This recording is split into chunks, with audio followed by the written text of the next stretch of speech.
आज़ाद मुल्क इंडिया है। बिल्कुल। वो जो यूरोप वाली बात थी वो शायद इस तरह की थी कि जैसे यूरोप के साथ कोई प्रॉब्लम है तो यूरोप कहता है ये पूरी दुनिया का मसला है, जो मेरे साथ प्रॉब्लम है उसको। अस्सलाम वालेकुम, नमस्ते, सत श्री अकाल। मैं हूँ तारिक नियाजी, मेरे साथ मौजूद हैं। अस्सलाम वालेकुम, नमस्ते, सत श्री अकाल। मैं हूं समीरा खान। अस्सलाम वालेकुम, मैं हूँ मारिया रैन। अस्सलाम वालेकुम, मैं हूँ अंबर रैन। तो चलते हैं वीडियो की जाने, फिर करते हैं गप। तो दोस्तों वीडियो का टाइटल पढ़ेंगी कोई ना कोई G S J Shankar, the man behind India success, best foreign minister आदि बायोग्राफी।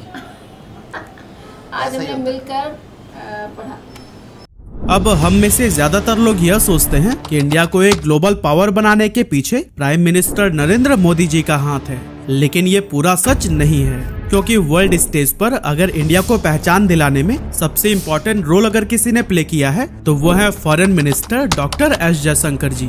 लेकिन दोस्तों, अगर आप जयशंकर जी को कोई नेता समझ रहे हैं ना, तो जरा रुकिएगा, क्योंकि गवर्नमेंट की सबसे हाई प्रोफाइल मिनिस्ट्री उन्हें सिर्फ और सिर्फ उनके काबिलियत के दम पर सौंपी गई है। इसीलिए तो उन्हें आपने इससे पहले कभी भी किसी पॉलिटिकल पार्टी के साथ में काम करते हुए नहीं देखा होगा। और हाँ, क्या आपको पता है हमारे पड़ोसी मुल्क पाकिस्तान और चाइना भी इनकी रिस्पेक्ट करते हैं? लेकिन ऐसा क्यों, सब कुछ डिटेल में जानेंगे आज के इस वीडियो में।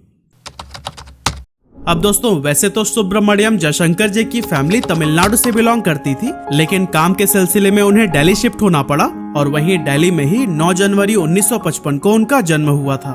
बड़े होकर जयशंकर जी ने जेएनयू से इंटरनेशनल रिलेशंस और न्यूक्लियर डिप्लोमेसी में एमए, एमफिल और पीएचडी किया और ये डिग्रीज उनके और भारत के लिए आगे चलकर बहुत काम आई। वैसे जयशंकर जी के शानदार स्किल्स उनके कॉलेज के टाइम से ही देखने को मिलने लगे थे, क्योंकि स्टूडेंट ऑर्गेनाइजेशंस में वह बड़े से बड़े प्रॉब्लम्स को भी चुटकियों में सॉल्व कर देते थे।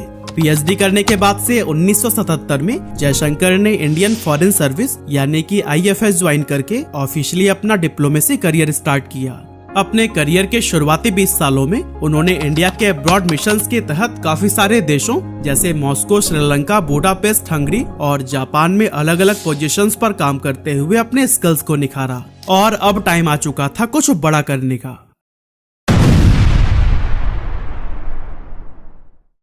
जयशंकर जी 2004 से 2007 तक वाशिंगटन डीसी में भारत के राजदूत के तौर पर काम करते हुए इंडिया और यूएस के बीच civil nuclear agreement successfully sign करवाने में बहुत बड़ी भूमिका निभाई, जो कि भारत के लिए एक बड़ी अचीवमेंट थी। लेकिन यह काम इतना आसान नहीं था, इसके पीछे जयशंकर जी को काफी पापड़ बेलने पड़े थे।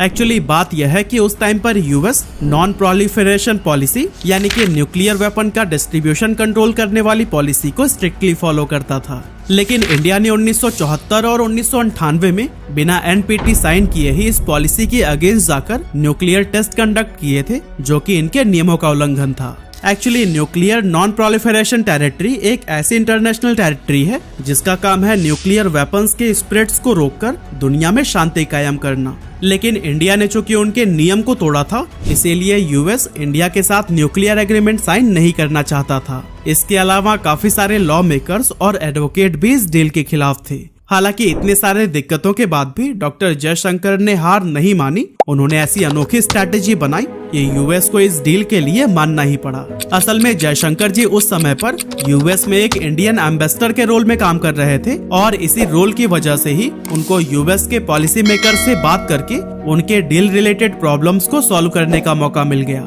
जयशंकर जी ने पॉलिसी मेकर्स को समझाते हुए कहा कि इस डील के बाद से यूएस इंडिया रिलेशंस स्ट्रॉन्ग होंगे, जिससे टेररिज्म को भी अच्छे से काउंटर किया जा सकेगा। उन्होंने कहा कि भारत न्यूक्लियर वेपन्स का डिस्ट्रीब्यूशन बस अपने तक ही रखेगा। और हाँ, जयशंकर जी ने तो यह भी दावा किया कि इंडिया की एनर्जी नीड्स दिन प्रतिदिन काफी तेजी से बढ़ रही है और इंडिया अब और फॉसिल फ्यूल यूज करके ग्लोबल एनवायरनमेंट की तबाही नहीं चाहता। इसीलिए अगर इस डील को साइन कर लिया गया तो फिर ग्लोबल वार्मिंग को भी काफी हद तक कम किया जा सकता है। और दोस्तों, कुछ इसी तरह के हजारों कोशिशों के बाद फाइनली यूएस 2008 में न्यूक्लियर डील साइन करने के लिए रेडी हो गया। इस डील के बाद से इंडिया अब इंटरनेशनल मार्केट से न्यूक्लियर फ्यूल और टेक्नोलॉजी खरीद सकता था, जिससे इंडिया का फॉसिल फ्यूल से डिपेंडेंसी हटके न्यूक्लियर फ्यूल पे आ गया था, जो कि एनवायरनमेंट के लिए एक अच्छी साइन थी। इस बड़ी जीत के बाद उनका पोस्टिंग सिंगापुर में हो गया, जहां जयशंकर जी ने अगले 2 सालों तक एज अ हाई कमिश्नर काम किया। इसके बाद 2009 से 2013 तक जयशंकर जी चाइना में भारतीय एम्बेसडर के तौर पर काम करने लगे और अपने इन 4 साल के कार्यकाल के दौरान उन्होंने इंडिया चाइना बॉर्डर इश्यूज को सॉल्व करने में कई महत्वपूर्ण भूमिका निभाई। दोस्तों, चाइना में काम करने के दौरान ही 2012 में गुजरात के सीएम नरेंद्र मोदी के साथ एस जयशंकर का मिलना हुआ। एक्चुअली जब मोदी जी अपने चाइना विजिट के लिए गए थे, तब चाइना में कई सारे महत्वपूर्ण लोगों के साथ मीटिंग शेड्यूल करने में भी जयशंकर जी ने पूरा साथ दिया था। वैसे आपको याद दिलाते चले कि इस टाइम पर मोदी जी कोई बहुत बड़े ग्लोबल लीडर नहीं थे। यहाँ तक कि कुछ सालों पहले ही यानी 2005 में उन्हें यूएस ने वीजा देने से ही इनकार कर दिया था। एस जयशंकर के साथ समय बिताने के बाद मोदी जी उनके काम से इतने इन्फ्लुएंस हुए थे कि आगे चलकर जयशंकर जी को गवर्नमेंट की एक बड़ी मिनिस्ट्री सौंप दी गई, जिसके बारे में हम वीडियो में आगे बात करेंगे। खैर, अपने इन 4 सालों में जयशंकर जी ने चाइना के सीक्रेट मैटर्स को इतनी अच्छी तरह से समझ लिया था कि बाद में हुए मेजर इंडो चाइना डिस्प्यूट्स को भी उन्होंने बहुत ही आसानी से सॉल्व कर लिया। एग्जाम्पल के लिए 2017 में हुए डोकलाम बॉर्डर इशू को ले लेते हैं। एक्चुअली 2017 में चाइना डोकलाम रीजन में रोड बनाना चाहता था, लेकिन इंडियन आर्मी ने इस कंस्ट्रक्शन को होने से रोक दिया था, और वो इसलिए क्योंकि डोकलाम एरिया एक ट्राई जंक्शन एरिया है, यानी कि यहाँ इंडिया, भूटान और चाइना के बॉर्डर हैं। और एक बार उस पर चाइना ने अगर रोड बना लिया तो इसमें भूटान का कुछ टेरिटरी चाइना के कब्जे में तो हो ही जाता, साथ ही साथ इंडिया के सिलीगुड़ी कॉरिडोर, जिसको इंडिया का चिकन स्नेक भी कहते हैं, उस पर हमेशा खतरा मंडराते रहता।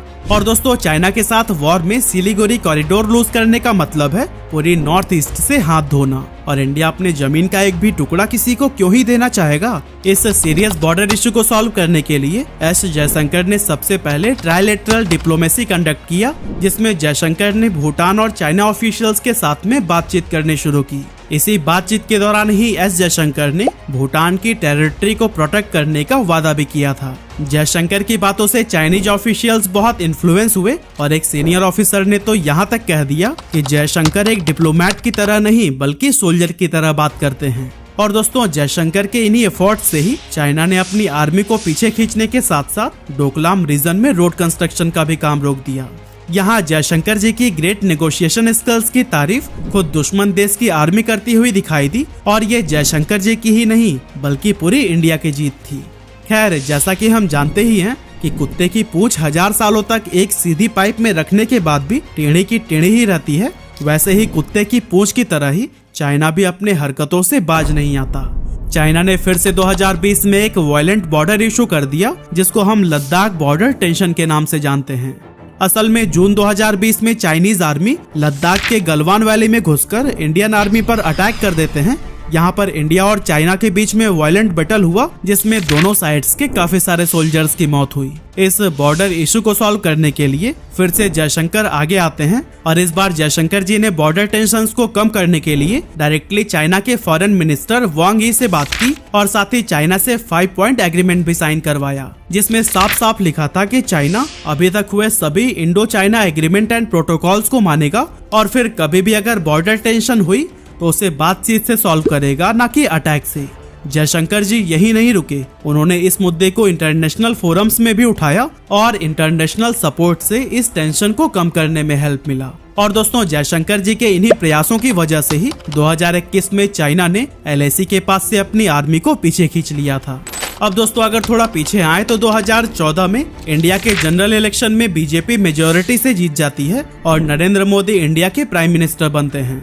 अब जैसा कि हमने आपको पहले भी बताया कि डॉक्टर जयशंकर मोदी जी की नजरों में चढ़ गए थे, इसीलिए अब प्राइम मिनिस्टर बनने के बाद मोदी जी ने जयशंकर को यूएस से इंडिया बुला लिया। भारत बुलाकर जयशंकर को अगले 2 सालों के लिए फॉरेन सेक्रेटरी का पोस्ट दिया गया, और फिर उनके अच्छे काम को देखते हुए उनका यह टेन्योर 1 साल और बढ़ा दिया गया। यानी कि एस जयशंकर 2015 से 2018 तक as a foreign secretary of India काम किए, और इन 3 साल के टाइम फ्रेम में उन्होंने यूएस, रशिया और जापान जैसे पावरफुल कंट्रीज के साथ संबंध मजबूत किए, और इसके साथ ही इंडिया के हित में कई सारी बेहतरीन पॉलिसीज बनाई। हालांकि उन बेहतरीन पॉलिसीज को बनाने का श्रेय उन्हें नहीं बल्कि उस टाइम की फॉरेन मिनिस्टर को मिला, क्योंकि वो सामने आकर इसकी मार्केटिंग जो किया करती थी। अपने 3 साल का फॉरेन सेक्रेटरी रोल खत्म होने के बाद जयशंकर को टाटा ग्रुप की तरफ से ग्लोबल कॉर्पोरेट अफेयर्स के प्रेसिडेंट का रोल ऑफर किया गया और यहाँ भी उन्होंने कंपनी के लिए बहुत बड़े बड़े काम किए। अब दोस्तों साल 2019 आ गया, जिसमें जनरल इलेक्शन होने थे और इस बार भी बीजेपी फुल मेजोरिटी के साथ इलेक्शन जीत गई और एक बार फिर से नरेंद्र मोदी प्राइम मिनिस्टर बनाए गए। इलेक्शन जीतते ही मोदी जी ने डॉक्टर जयशंकर को गुजरात से टिकट दिलाया और उनको इंडिया का फॉरेन मिनिस्टर बना दिया, बिना किसी पॉलिटिकल बैकग्राउंड के, सिर्फ और सिर्फ उनके मेरिट्स के दम पर। अपने 5 साल के फॉरेन मिनिस्टर के टेन्योर में जयशंकर ने काफी सारे इन्फ्लुएंशियल पॉलिसीज बनाए, जिसने इंडिया का इमेज वर्ल्ड स्टेज पर बदल कर रख दिया। 2019 से 2024 के बीच ही जयशंकर जी का असली पोटेंशियल बाहर निकल कर आया और यही टाइम था जिसमें पाकिस्तान के फॉर्मर पीएम ने भी जयशंकर जी के तारीफों के पुल बांधे। अब कब और क्यों तारीफ की, यह जानने से पहले 70 सालों से कॉन्फ्लिक्ट में रही कश्मीर को कैसे जयशंकर जी ने अपनी स्ट्रैटेजी से आजाद कराने में इंडियन गवर्नमेंट की पूरी मदद की, चलिए वो जान लेते हैं। एक्चुअली जम्मू एंड कश्मीर से आर्टिकल 370 को हटाना इंडियन गवर्नमेंट के लिए बहुत बड़ा चैलेंज था, क्योंकि इंटरनेशनल प्रेशर इतना ज्यादा था। इसीलिए जयशंकर जी ने दुनिया के सुपर पावर देशों में जाकर अपना पॉइंट स्ट्रांगली रखा कि कश्मीर इंडिया का इंटरनल मैटर है और वो इसमें इंटरफेयर न करें। दुनिया के सुपर पावर देशों को कन्विंस करने के बाद से इंडियन गवर्नमेंट ने आर्टिकल 370 हटा दिया और उसके बाद से कश्मीर में ना तो कोई दंगा हुआ और न ही कोई इंटरनेशनल इंटरफेरेंस। चलिए अब फाइनली हम बात कर लेते हैं कि क्यों और कब पाकिस्तान के फॉर्मर पीएम ने डॉक्टर जयशंकर की तारीफ की थी। एक्चुअली बात थी 24 फरवरी 2022 की, जब रशिया ने यूक्रेन पर अटैक कर दिया था और ये अटैक कोई छोटा मोटा अटैक नहीं था। इंटरनेशनल मीडिया कहती है कि ये वर्ल्ड वॉर 2 के बाद से यूरोप पर होने वाला पहला बड़ा अटैक था, जिसमें हजारों लोगों की जान चली गई।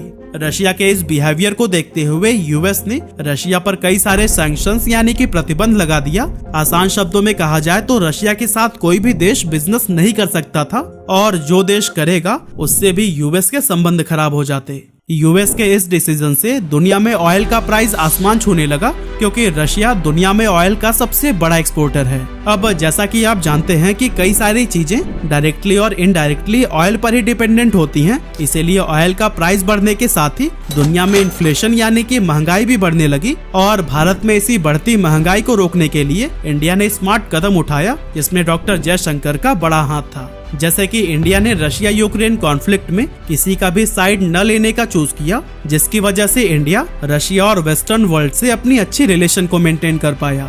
इतना ही नहीं, जब यूएस रशिया के अगेंस्ट रिजोल्यूशन पास कर रहा था तब भी इंडिया ने वोट नहीं डाला, जो कि बाद में जाकर इंडिया का समझदारी वाला डिप्लोमेसी अप्रोच साबित हुआ। इसके साथ ही जयशंकर के द्वारा बनाई गई ऑपरेशन गंगा के तहत इंडिया ने सक्सेसफुली 22,500 से भी ज्यादा इंडियन सिटीजन्स को यूक्रेन से निकाला और कुछ पाकिस्तानी स्टूडेंट्स को भी रेस्क्यू किया। इसके अलावा इंडिया ने न्यूट्रल स्टैंड लेने के बावजूद भी यूक्रेन में मेडिकल सप्लाईज और एसेंशियल गुड्स भी सप्लाई किया और ये दिखाता है कि इंडिया में मानवता अभी भी जिंदा है।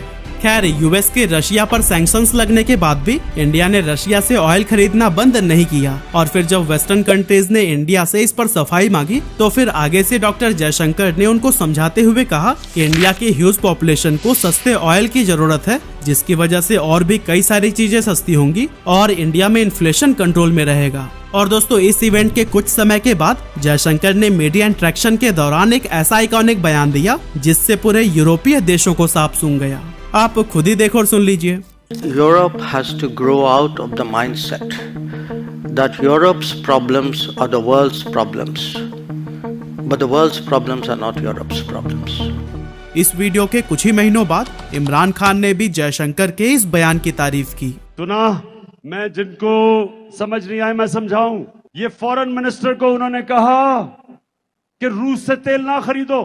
उसने आगे से कहा, तुम कौन होते हो मैं कहने वाले, यूरोप खरीद रहे तेल उनसे, हमारे लोगों की जरूरत है, हम खरीदेंगे।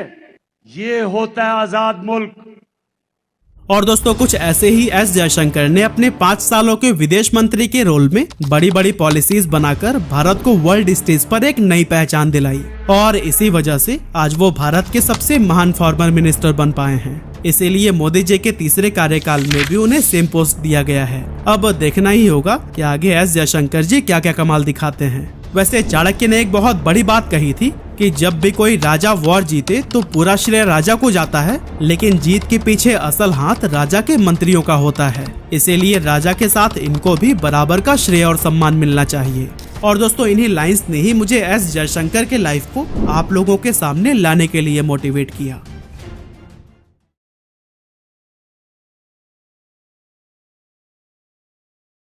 जी जनाब।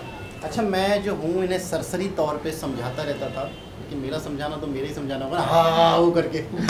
लेकिन आज प्रॉपर इन्होंने वीडियो देख ली है तो ये है कि बहुत ही, मैं कहता हूँ, अच्छे तरीके से डिटेल से समझ आ गया होगा कि एस जयशंकर जी की किस तरीके से। अच्छा, ये छोटी वीडियो थी और भी बहुत सारी बातें होंगी बेशक, लेकिन है कि उन्होंने बड़े तरीके से बता दिया।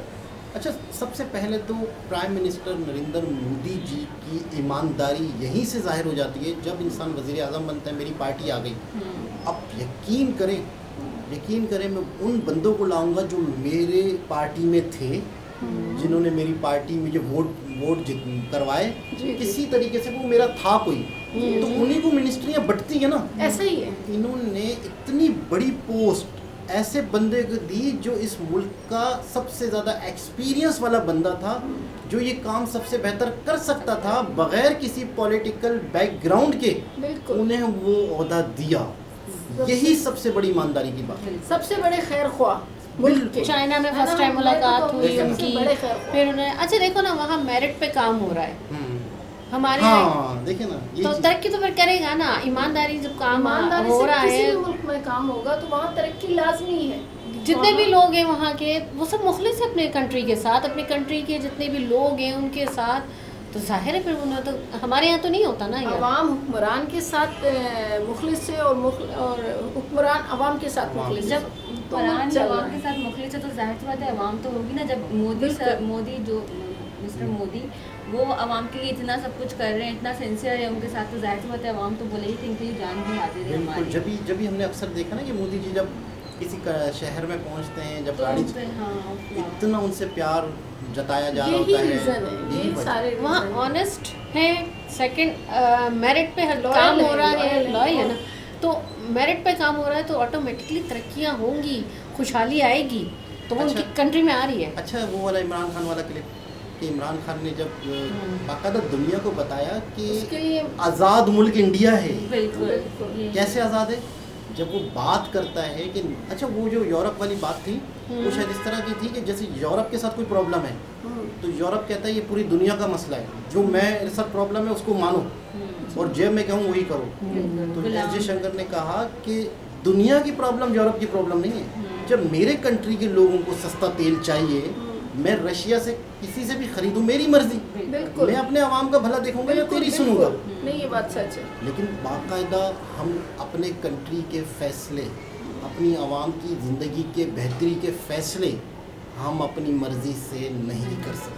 एक बात ये भी है, आपकी बात अच्छी है, उसी पर कह रही हूँ कि एक बात ये भी है कि अगर आप इक़्तिदार में आते हो तो लफ्ज़ी बयानात ना दे, कुछ करके दिखाएं। 3 साल के अंदर कुछ करके तो दिखाएं भाई। 3 साल एक बड़ा वक्फा, बड़ा कयाम है आपका। 5 साल, लेकिन हमारे 3 साल रहे वो, 5 साल नहीं, 5 साल वैसे हो, 4 साल कुछ टाइम, 4.5 साल नहीं, 5 साल वैसे होता है, लेकिन उन्होंने कई, हमारे आज तक किसी पीएम ने सिर्फ 5 साल गुजारे नहीं गुजारे हैं अभी 5 साल। हाँ, पीएम ने नहीं गुजारे, लेकिन जो पार्टीज हैं उनके 5 साल हुए हैं।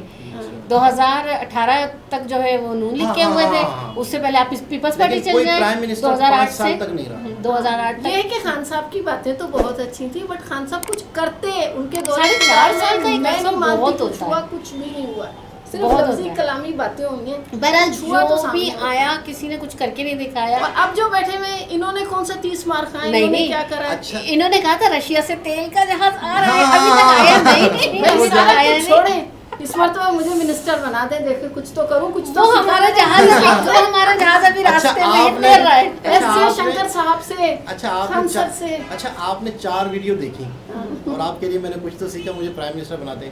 मैं कितना अंदर से तड़प रहूंगा। बनाना चाहिए, पहले बॉस बनेंगे। नहीं, मिसाल दे रहा हूँ कि मैं प्रेसिडेंट बनाना मुझे चाहिए। कितना कुछ पता चल गया होगा कि यार बहुत ज्यादा छोटी छोटी बातें उनको सीधा कर लें। हम तब आपसे ही सीखते हैं सारा कुछ, नहीं, आप ही ऐसी हमें कोई- दिखाते हो, बहुत अच्छा डिफाइन करके बताते हैं। बॉस है बॉस। बहुत ये हमारे बॉस हैं। और हम इनसे सीखते हैं। हाँ बिल्कुल वीडियो ग्रेट देखकर। ग्रेट। लेकिन बॉस हमें अब दो वो दे रहे हैं ना, पहले खुद टीच करते हैं, फिर इतनी अच्छी टीच करते हैं जो भी ब्लॉगर होता है, नहीं, वीडियो बहुत कुछ बनाता है। सीखने को मिला, बहुत कुछ बिल्कुल। समझने को मिला। और बहुत फॉरेन अच्छा। पॉलिसी एस जयशंकर जी ने, अच्छा आज इंडिया की इमेज, इंडिया का कोई बंदा है वो कहीं जाता है, फॉरेन मिनिस्टर दुनिया में जाके पहले से ही मोदी जी के बारे में बताता है, अपने पॉलिसियाँ बताता है, फिर मोदी जी जब वहाँ जाते हैं तो वहाँ उनकी जो रिस्पेक्ट इज्जत होती है, तो उससे पहले उनकी इमेज जा चुकी है। तो बिल्कुल ये कह रहे हैं बिल्कुल। कि आज मोदी जी इतनी कामयाबी आज इसके है, पीछे उसके behind- पीछे ये हैं। मतलब जड़ ये है। बिहाइंड जड़- ऑफ सक्सेस इज जयशंकर। बिल्कुल। अच्छा ये हैं, अच्छा एंड में उस और भी मिनिस्टर्स और भी है, और उस भी। बंदे ने वीडियो में बोला था ना कि एंड की वीडियो में आप देखें कि अगर किसी को जंग जीतते हैं तो वो बादशाह को जो जाती हाँ। है, तो उसके जो साथी हैं उनको भी इतना क्रेडिट जाता है। अब पता नहीं ये कुछ सीख रही नहीं सीख रही, मुझे तो मैं तो कहती हूँ ग्रेट जी, ग्रेट ग्रेट काम हो रहा है। ये बताओ मैं सीख रही हूँ नहीं सीख रही?